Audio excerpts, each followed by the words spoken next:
হায় রে, আমি তাহিরিরেও কি এমনি গোসল করাইবো?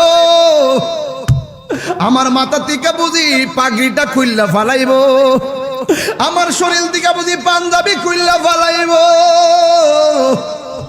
আমার শরীর থেকে আংটি কাইতন গুলা খুললা ফালাইবো, বড়ি পাতার গরম জল দিয়া গোসল দিব, কসকু সাবান দিয়ে আমারে গোসল করাইবো।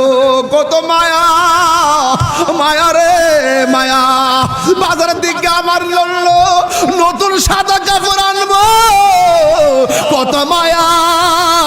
আমার আইনা সেলাই বিন কাপড়টা 3টা কাপড় দিয়ে বান্ডিং দিব, কত মায়া, কত মায়া। আরে কত মায়া, মায়া রে হাজীগঞ্জের মানুষ, কত মায়া। মসজিদের পালকি না আমার আস্তে কইরা শোয়া দিব, কত মায়া। এমনিতে কান্দের মধ্যে বার লয় না, কিন্তু মৃতের খাটটা কান্দে লইবার লাগা পাগল হইয়া যায়, কত মায়া।